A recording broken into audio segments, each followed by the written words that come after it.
The SM Media Podcast Network.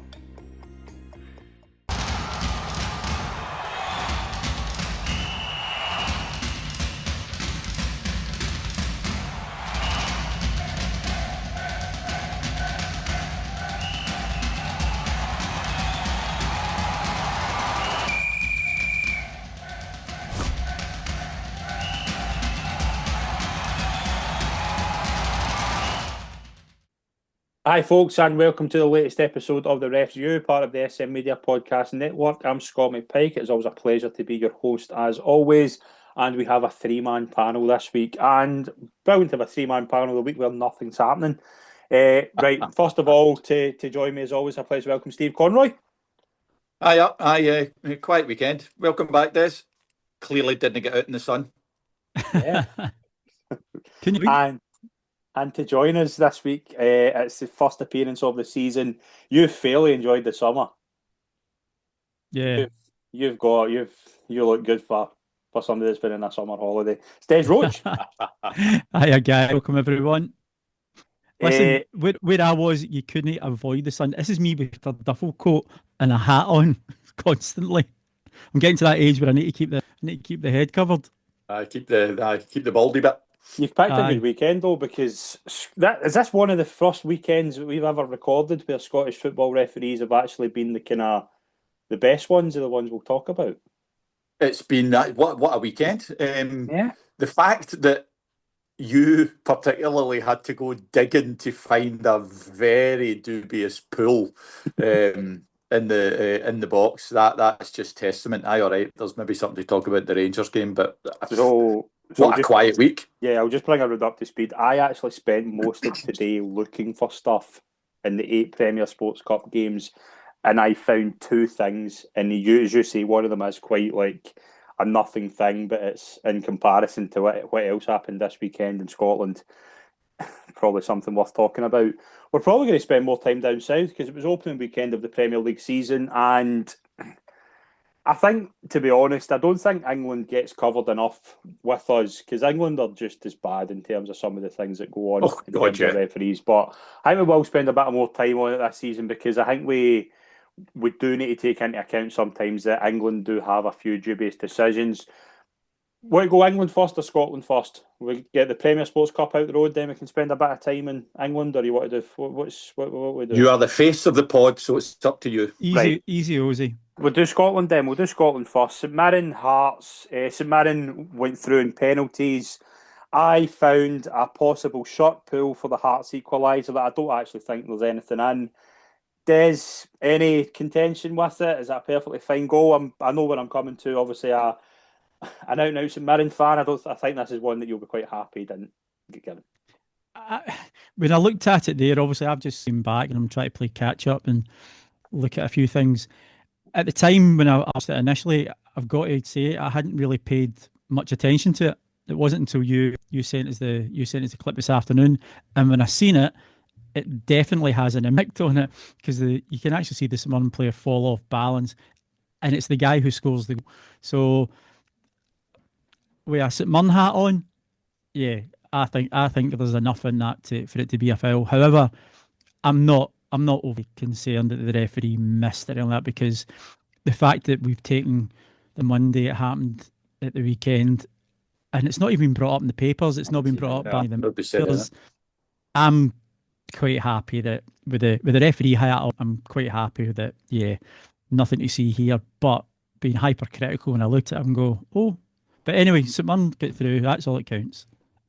Steve, I think this was something that I was fascinated with all weekend, actually, because there was some games that didn't have VAR and had the option not to use it.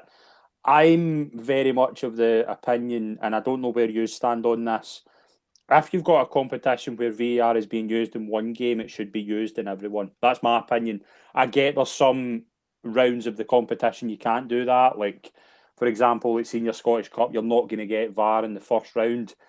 But I think from a certain round onwards, you should have it in all the games. Absolutely. It's an absolute nonsense that you don't. Some games, so it just means that the games are refereed differently in different games in the same round of the competition. It's nonsense. And we all, we all talk about the biggest cup upset ever, Darvel putting out Aberdeen, but only because Aberdeen had a goal disallowed for offside, which wasn't offside, so VAR would have called it. It's absolute nonsense. It's all or nothing. It's a different game if you have different pitches, different games being ref with VAR and not. I can't believe that one was allowed to pass. Well, Steve, you and I have always said, even since the introduction, when it wasn't a level playing field, but when it comes to cup games are meant to be that it's a lottery. Anybody can win at any time. You're looking for upsets. So why should a game be different at Ibrox, Celtic Park, Pittodrie than it is from New Bayview or whatever?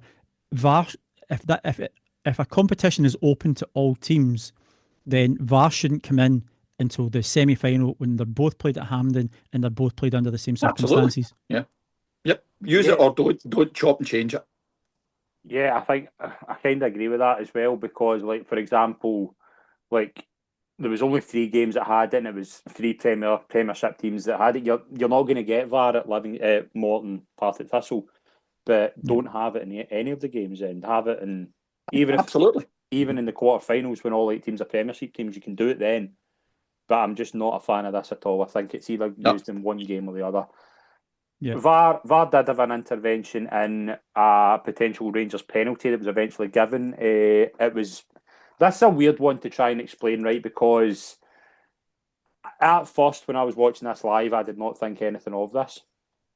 When you watch it back, the Alloa defender the ball does hit his hand. My issue with this is that we don't really know any clarity in handball. And we see that, we'll talk about a Premier League game where handball, there's no real clarity on it either. I don't really know what the defender can do here. Nothing. Can't do anything. He's made a legitimate attempt for the ball. He is in extremely close proximity. You don't see any Rangers player making a call for the penalty. That, I mean, harking back to Willie's, we will get more footballing refereeing decisions. That Alloa player has done miraculous to get back, to get his body into position to make a genuine attempt to play the ball.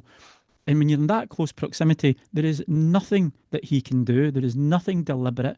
There is nothing there that I'm trying to stop a goal scoring opportunity. It's just a contact, and that these things are going to happen. Not every handball is a penalty. Not every physical contact is a foul. I thought that was pretty poor. I thought the referee called it correctly at the time. VAR, I think that's a needless VAR intervention. Yep. Yeah, I think Steve will agree with that. I think people will say, it's handball. You've got to give a handball in a certain one. I don't necessarily think you do, because I think with this one, it's perfectly valid that he's going for the ball. I think it's the absolute antithesis of 50-50. There is nothing in that could constitute a handball. Nothing. It came off his arm, but it was totally in context with what he was doing. The position of him was totally in context to what he was trying to achieve.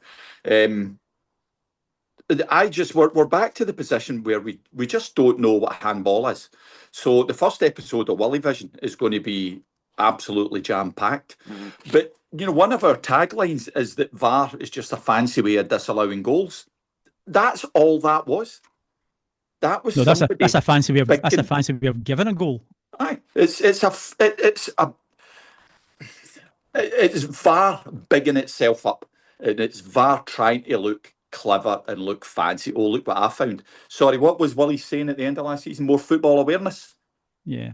Nah. Who was the VAR on that one? I can't remember, didn't write it down. The VAR, let me just give that to you. I know that the referee was David Fallon, the VAR was Greg Aitken. Oh. One meant to be our more experienced. I think the problem with that, though, is that we don't have much clarity over handball. Like, it's different than it was. Like, that's the thing. Like, that probably, well, I'd assume that's a penalty in the laws of the game. But my issue with is with that is I think it's very, very harsh because I think it's one of those where Cortez heads the ball towards the defender. The defender's going for it as if he's trying to make a normal challenge and his hand gets in the way. But his hand's not in like a ridiculously natural position, like unnatural position. Yeah, that was the first thing that came to me. Is like, is he in an unnatural position? No. I don't think so. And trying to make himself big? No. Is he trying to get the ball genuinely? Yes. Yeah. And that's all that's more than that. And it's one of those, like, as the ball going in, probably that's why it's probably given as the ball's going in if it doesn't hit the hand. But it's not like his hand is it's not as if he's putting his hand in the way to stop it going in. He's going in to try and get the ball and defend it. Mm-hmm. You know what I mean? I just think I'm not a fan. I don't think it should have been a penalty. No, not in the least.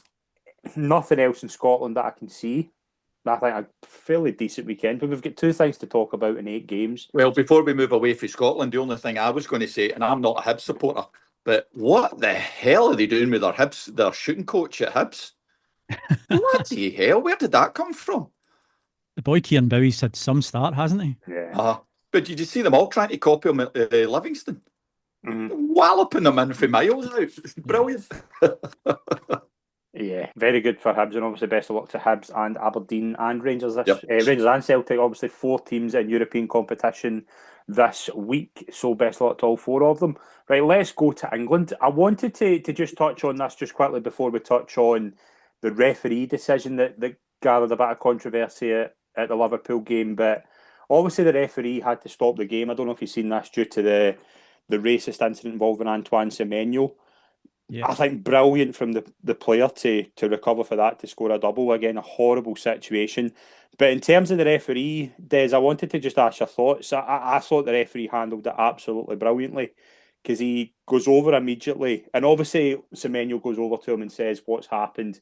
And immediately he goes over and tells whoever he tells, I think he told Arne Slot and Areola and told the 4th official. And there was obviously a conversation of what is the best in the interest of the player and everybody here. And I think the way that was done, obviously it's a terrible situation. I thought the referee handled it superbly. That was the first thing I took away from it. Agreed. Yeah, I agree. I don't think there's anything in the laws of the game or coaching that can prepare you for something like that. And it's not preparing the referee. The referee's first and foremost job is the duty of care of the players on the pitch. He's got to ensure the safety of the players on the pitch. Now, whether that be through, which you would obviously interpret being physical tackles and stuff like that. Unfortunately, we live in a world now where the mental well-being and things that are unfortunately said to people. So Semenyo obviously made the referee aware of it, and the referee has done exactly the right thing. Yep. He's went across. He's informed both managers. He's informed the 4th official what's went on. I'm sure I seen on social media last night that the security identified someone he's been arrested. along with the police. He's been arrested. There was something on the radio today. Apparently, he's been banned already from every football ground in the whole of the UK. The thing I don't get though is that when it's blatantly on camera, it's like there is absolutely no hiding place for that. Like you hear about it all the time in grounds and things like that, and eventually, but it was so blatantly on camera. The fact that the fan goes over to Semenyo while he's taking a throw in, like it just is crazy to me. Like, what goes through people's minds? Take away whatever team you support and whatever. But that young man done absolutely tremendous to regain his composure and continue his game and do himself proud. But you're saying there he's banned from every game in the UK. Should be banned from any game anywhere in the world. These things are just completely unacceptable. And as I say, the referee done, in my opinion, done exactly the right thing. Took into consideration the well-being of Semenyo, reported it correctly, and allowed the appropriate people to take care of it and ensure that the young guy was able to continue his game. So the thing I was going to ask was, would he have given Semenyo the option to stop the game? Like, would he have given that decision to the player in that regard? No. He's the sole arbiter. At all points, the referee is in charge. He'll take into account what happens. And he'll maybe take into account what people say to him, but the final decision is his. And fair play, even if the boy had said, no, I don't want anything done about it, the ref's gone, nah, you're not getting that option. That's appalling. No, obviously he didn't. He called it out himself, but that's down to the referee's decision. And do you know, maybe that's the way that we should do it from now on. Don't suffer in silence. Yeah. Just call them out, every one of them. And the thing is, as well, it was such an emotional occasion where obviously that was the first game at the Anfield since Diogo Jota. It was just like, I even was like welling up just at how emotional it felt, and there was a real feel of this is a kind of Liverpool. Do you know what I mean? These fans are paying tribute to this player, and this is what overshadows what was also a really good game of football. But referee Anthony Taylor had a decision to make where during the first half, Liverpool player looks to be going through in goal, and the Bournemouth defender on the kind of just the edge of the halfway line, I would say, the ball certainly hits his hand once, and Des, it looks to hit his hand twice, and VAR doesn't take any action. I would say that the ball hit his hand once, and then he hit the ball. It's more a Michael Jordan dribble. He was making an interception. Yeah, he deliberately pushed the ball out of the direction of the player to stop a promising attack. Why VAR never get involved in that is beyond no me. idea. Do you know, we're talking about we don't know what handball is. Just put those two clips side by side. Yeah. And obviously it's contrasted with the decision made. Again, no idea what VAR was thinking. And again, we don't emphasise that they're every bit as bad down there at it as we are. Stuck for words. I was sat, and when you guys sent me the clip, I was like, "What, you mean that's not being a red card? That's not." I was trying to actually ascertain. Well, surely everyone can see that. But you hear all the nonsense, the pundit nonsense and the punter nonsense. Oh, he's too far away for it to be a clear goal scoring opportunity. No. Is this just a case so that VAR made... my personal opinion is, and I think this has been the view of a lot of people, that VAR looked at it too quickly. And that's not what VAR's for. VAR should be... I know we moan about how long it takes, but in this opinion, this view, they went way too early, and they probably haven't looked at the second one. It's there to get clear and obvious decisions. That's clear and obvious. You can't get any more clear and obvious. But no, I don't think using that as an excuse for missing it. You might be right, but I think sorry, that's what's happened, you're allowed to go back. You're allowed to go back and review it again. Yeah. It's Liverpool won the game, very good game of football, but one of those that certainly caught the attention. That would have been enough for the Premier League to have a controversial weekend with VAR. But there's another incident that we're going to touch on. Eberechi Eze, who's probably played his last game for Crystal Palace, scored, I thought, a really good free kick. But VAR makes a call that the goal should not be allowed. And I'm just going to read this law word for word and then get your thoughts on it. The reason that the goal wasn't given was because there's a law 13 free kicks that was brought into place in 2019. When 3 or more defending team players from a wall, all attacking team players must remain at least 1 metre or 1 yard from the wall until the ball is in play. And they judged that Mark Guehi was fouling the Chelsea player, and that was the reason the goal was disallowed. I'm going to ask the both of you, have you ever heard that rule before?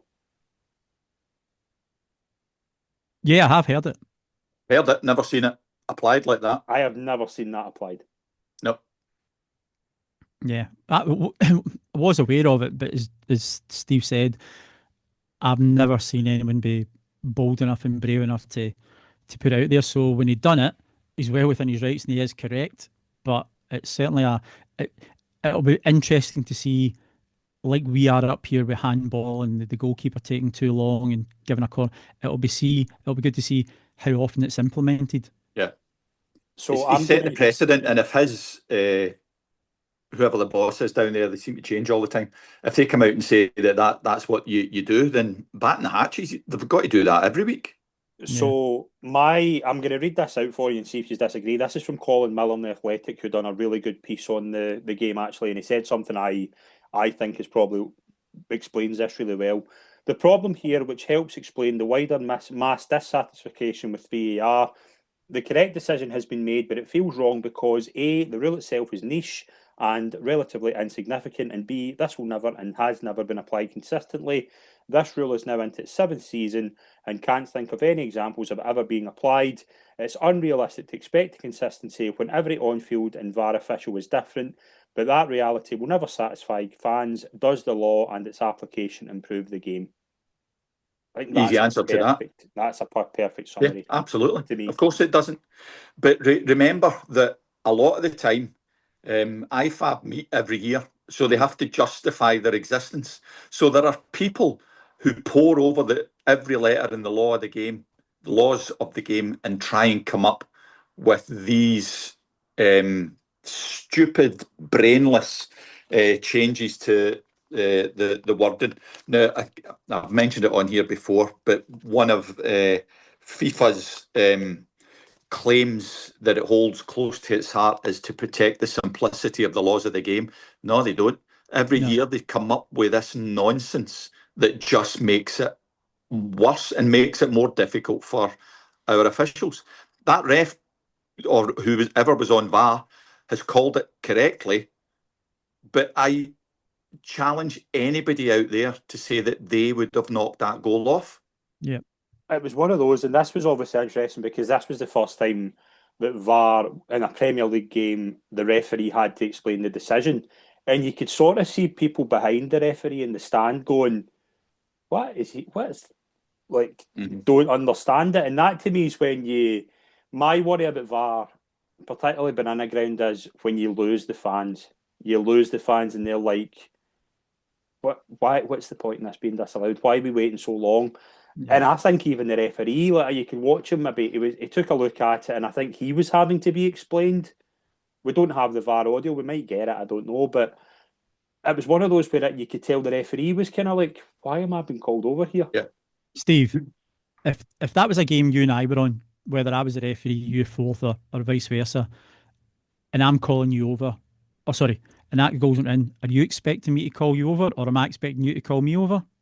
Absolutely not. No. Absolutely not. Not in a million years. And that's why I said I challenge anybody out there to say that they've knocked a goal off like that. But that's what I was going to bring up. That's what I was going to bring up. If that goal had been allowed, I don't think we're on here screaming that goal should have been disallowed.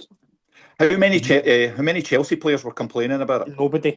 No. And that again, like, is that law something that's public knowledge? And that again shows, like, for example, that one of the biggest things I've noticed in the past few years is the amount of set piece coaches now in world football. Yep. Are they coaching with that in mind? Probably not. Well, they will be now. They will be now.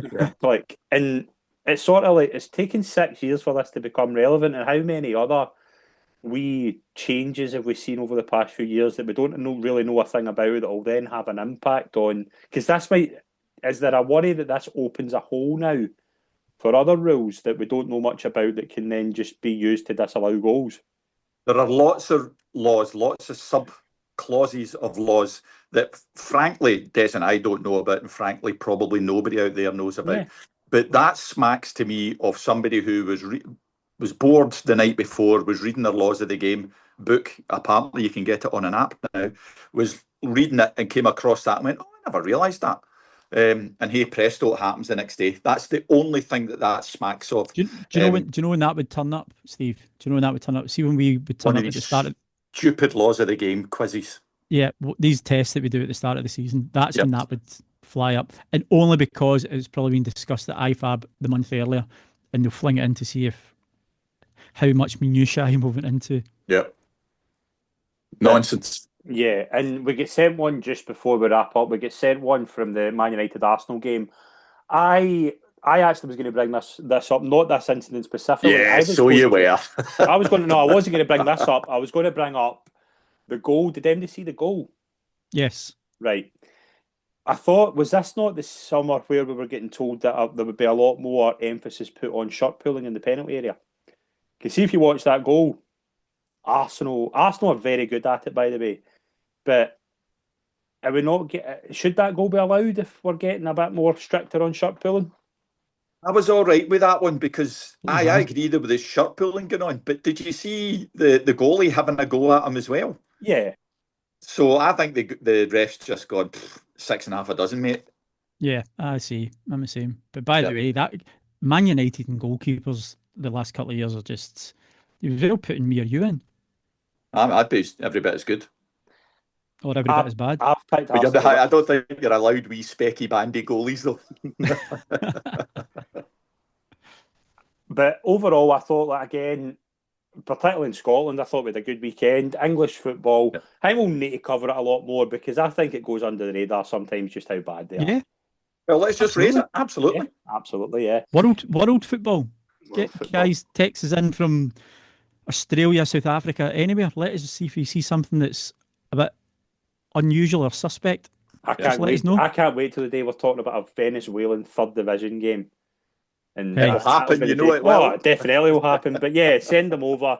Right, that'll do us for this week. We'll be back to kind of normal next week in terms of league games. I know a couple of games are called off due to the European games, but hopefully we get a bit more controversy. Hopefully. It's a slow burner this season. What did we think of the Saliba challenge in the Man U game? I was fine with it. Were you? Yeah. I thought it was a penalty. I was going to say, I well seen the two refs here. Nah, it was a penalty every day of the week. Think so? Oh, aye. Aye. He's 2 legs wrapped around him and he's got no contact in the ball. Aye. What was worse was Dermot Gallagher trying to defend it. What did you see? That was embarrassing. I thought Dermot Gallagher was probably right on that. Scott, you were an honorary ref amongst us until about 3 seconds ago. One of those, though. All about opinions. You see that all the time. Like just the fact it's on the 6-yard box. Oh, sorry, penalty area line. Yeah, my pet hate has always been the scissor. The minute you do that, that's no for me. But no, that was a penalty. What am I calling it the penalty? It's the goal area line. What Dermot Gallagher said was, I wasn't convinced it was a penalty. What I would say is, if it's going to be a penalty, it's one the referee is going to give. VAR will not get involved in this. That's kind of what I think was the reason it wasn't given. I think if VAR's getting involved in that, I think you're going to have that 20 times a game. Maybe right. Can stamp it out. It might. If it needs stamped out, according to Scott. I think. Again, if it is a penalty, I'm okay if it's a penalty, but I'm not like, I wouldn't be screaming if VAR I'd be kind of like, VAR shouldn't really get involved in that, but we'll see what happens. But overall, we are back to a 3-man team. We'll be back like that for the foreseeable future. To my guests, as always, Des and Steve, thank you very much. It's been a pleasure. Brilliant. Thank you. Brilliant. We will see you all soon. Thank you very much. Back to the fun, Bye-bye. boys 3.